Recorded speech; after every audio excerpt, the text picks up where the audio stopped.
I need my glasses, it makes me look smarter. And hide the fact that I don't have massive bags under my eyes. Okay, hello everybody, I hope you're having a good day wherever you are in the world. I haven't done a vlog in, just trying to remember when I last did one, 4 months? That's pretty bad. It's now November and I am vlogging today because I am having a overnight stay at the Great Ormond Street Hospital in just under 24 hours. So I thought I'd film this pre-intro because we're going up to London tonight to stay over, and then from tomorrow morning I will be admitted to the ward for testing. I did have testing a few months ago, however they needed some more testing. Voila, new video for you right now. That didn't make any sense. I did have testing a few months ago, which I didn't film, but I wanted to, but at that point I was so tired with work from college and just in general life stress that I decided not to in the end. So I thought it would be the perfect opportunity today, tomorrow and Friday to vlog my whole week for you, because it's going to be a bit busy and a bit, I wouldn't say action-packed, because let's be honest, the hospital is not very action-based. It's more structured and doable and just stuff. Medically wise, it's action-based, but life-wise, you're nowhere near any sort of enjoyment out of it. So I have changed from my uniform into the unbearable cuteness of panda, which basically says I can't stand myself. I mean, good emotional support there.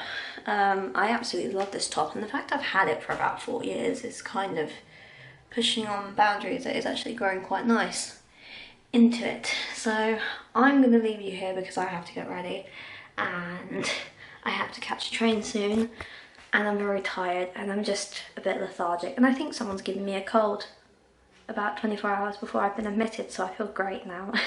But I do need to do a few things before I go, like extra pack and get rid of my useless tools from my school bag. And yeah, we'll just see how the day goes. I don't want it to be like a boring rambly vlog. I just want it to be like, I have testing, yay. But I have started college. I am so pleased with how it's gone. I absolutely love it. I can't fault it. Yes, there have been a few times where I've been like, I could punch someone's eye out right now. But don't we all have those days? I'm enjoying it quite a lot. I've made a few friends. And I think I'm doing really well. And I got my marks back on my first 2 assignments. And they're the highest grade I could get. So I'm very happy about that. All the hard work actually paid off. That's all I can say without giving out too much information. We'll see how the rest of the video unfolds, because I will be doing coursework on the ward because I'm boring and I'm a nerd and I'm smart and I'm geeky, and this kind of proves a point with the t-shirt, but okay. I'm going to leave this video here for now because I'm very dry in the throat and I haven't had much to drink today, which is terrible, and I will be told off for that. So I'm going to leave you.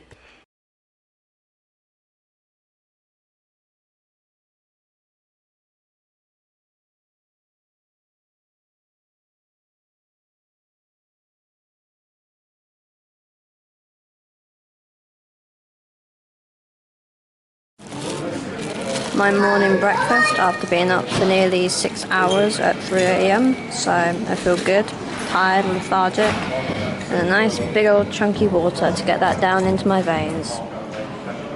I'm not insomniac at all, I'm just so tired and need food. So a slight change in plan. I'm not going in as I thought at 10 AM, I'm going in at 12. So I have to wait 45 minutes to get an admission place. Luckily I've been tested and I have my band on, which is quite nice. And I even got a lovely little face paint from the charity spread A Smile, which kind of lifted my mood and positivity a bit. I have to say, mentally I'm doing okay, I'm not stable, but that could change within the next 24 hours. So I'll be here a little longer than I thought, but I'd rather be here and they double checked everything for longer than not long enough. But I'm very tired and I need caffeine, which is why I've come down to the canteen. And I also saw a very cute penguin plushie here that I feel like I might need to rescue one of them, which is very bad of me on my bank. Of all the things I've seen today, this is the scariest. I mean, what the hell has happened to Dipsy? I know a bit of deflation might incur with helium balloons, but my god, he looks like a drug dealer. Cannula's in, and now I have lunch.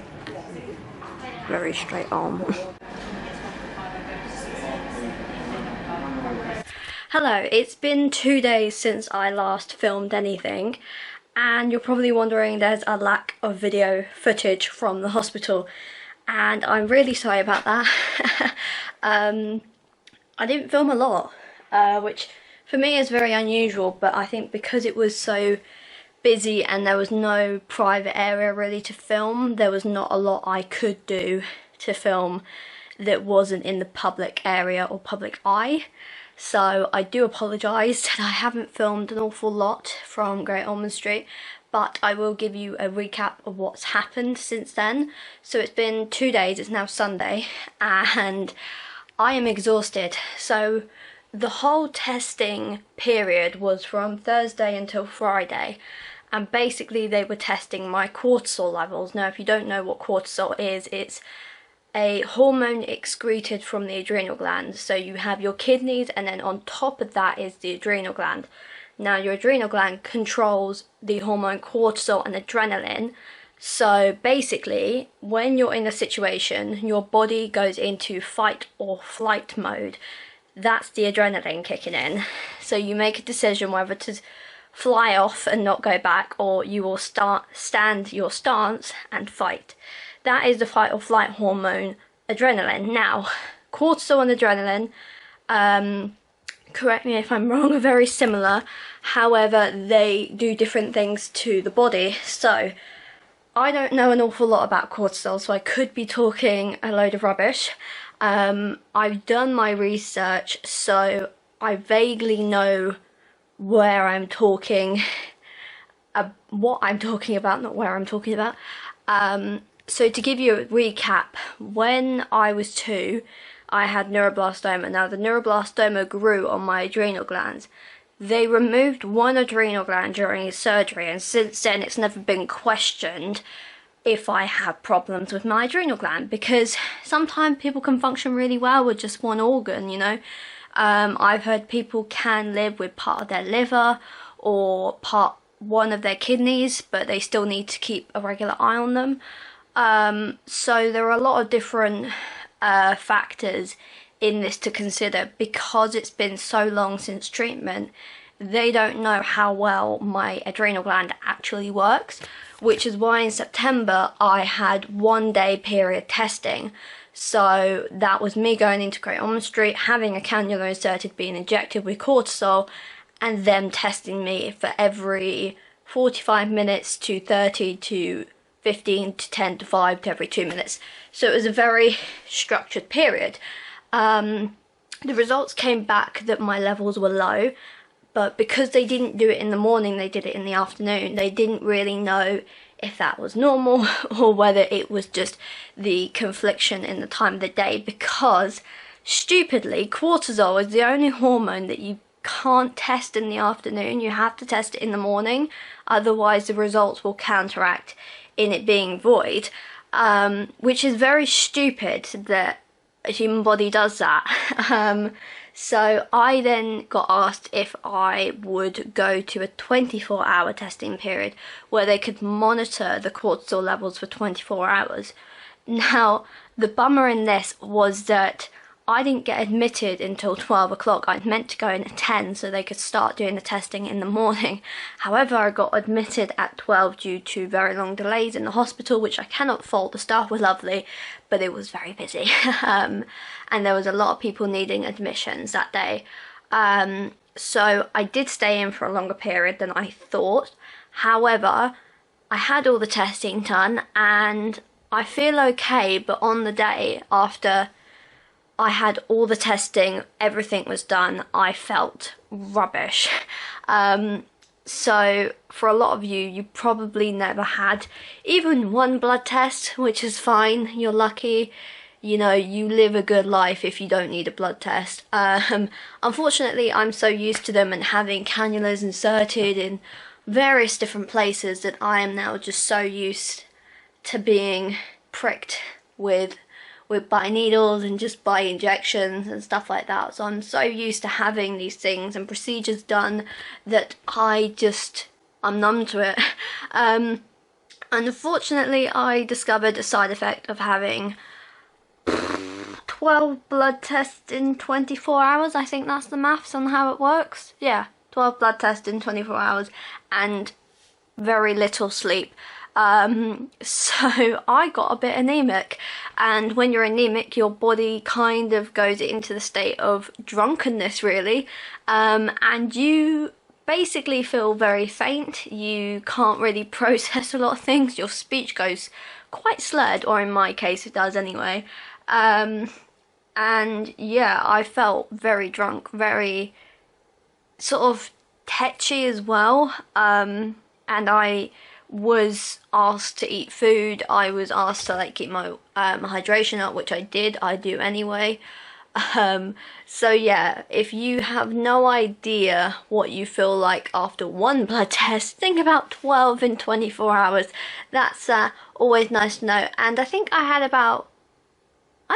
12 on the first day testing as well. Somewhere along the line of like 6 to 10 to 12 on like the September testing I had, and I felt so anemic on that one. So that's just a brief idea of what happens. So you get admitted to the ward, you get inserted with a cannula, and every few hours to 30 minutes to whatever, you get tested. They take your blood, they flush your line with some saline, and then they go and leave you for the rest of the time period to then do it again. It's a repetitive process, but it does get the job done. I don't get my results back until probably next week.